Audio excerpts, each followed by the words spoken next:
I heard the words cut through the ballroom like broken glass. "Meet the family embarrassment," my wife's brother sneered, raising his glass. "He works at a grocery store." The groomsmen laughed, the kind of laughter meant to wound. My wife didn't correct him. She didn't even flinch. I smiled, the kind of smile that hides a storm. Then I turned and walked away. That's when the best man, a broad-shouldered man in a sharp black suit, approached me quietly. "Mr. Anderson," he said, lowering his voice, "I'm your head of security. Shall we leave?" The room went silent around me. His words hung there like smoke, and for the first time, the laughter died. Flashback, the setup. I met Claire, my wife, when I was building everything from scratch. She loved the simple version of me, the man who lived on coffee, spreadsheets, and late nights. Or at least, I thought she did. Back then, her family tolerated me. Her brother, James, was the loudest critic. He called me a dreamer, a wannabe businessman, unworthy of his sister. He wore his arrogance like a tuxedo, tailored, polished, suffocating. But Claire insisted she loved me, that her family's approval didn't matter. I believed her. Belief was my mistake. Discovery of betrayal. The signs came slowly. Claire stopped asking about my projects. She rolled her eyes when I missed dinners for work. When my company began scaling, she didn't celebrate. She complained about my secrets. Secrets? No. Plans, calculations, risk after risk, lined up like dominoes, waiting to fall into fortune. Then I overheard her one night on the phone with James. Her voice was sharp, mocking. "He still thinks he's building something, but let's be honest, he's just a grocery store manager with delusions." The truth hit me harder than any punch. She had been laughing with them all along. Shift in mindset. That night, I stopped being her husband. I became her judge. I didn't argue. I didn't confront. I did what I do best: strategized.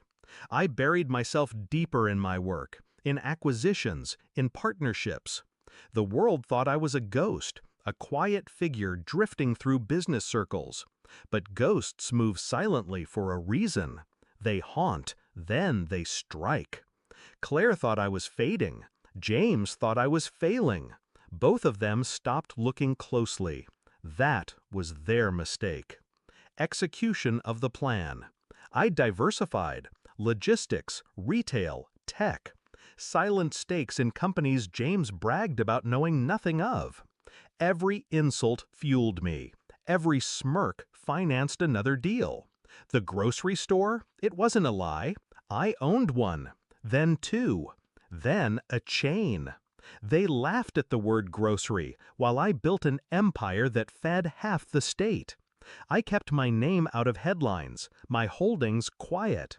A shadow billionaire. Silent wealth is the sharpest weapon. It cuts when no one expects it. The wedding invitation arrived like a challenge, a chance to step into their spotlight, wearing the mask they gave me. A mask I would shatter.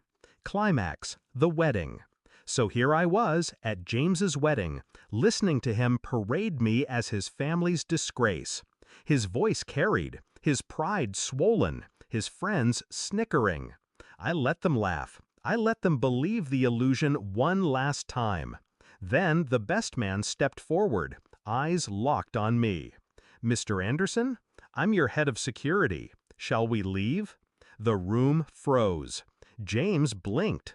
Claire's champagne glass slipped slightly in her hand. Guests turned, whispers swelling. Security? Billionaires don't walk into weddings alone. They walk with shadows guarding them. And my shadows had just stepped into the light. The downfall. I turned slowly, scanning the room. My smile never faltered. "Stay close," I told the man, my voice calm, deliberate. James's laughter cracked. Head of security for a grocery clerk? The best man handed him a phone. Opened to Forbes. My name, my face, my net worth, 11 figures that drowned the room in silence. Gasps spread like wildfire. Guests shifted uncomfortably, eyes darting between James and me. Claire's face drained of color. "Groceries," I said softly, meeting James's stare. "Feed the world. You should try it sometime." His jaw tightened. He had no words. Claire's eyes burned with something between regret and fear. I'd seen that look before, from competitors who realized too late that I'd already won. Resolution. I left the wedding without finishing my drink. My security closed ranks around me as the whispers followed. Behind me, I could hear Claire calling my name, her voice trembling now, stripped of arrogance. But I didn't turn back. She had chosen her side long ago.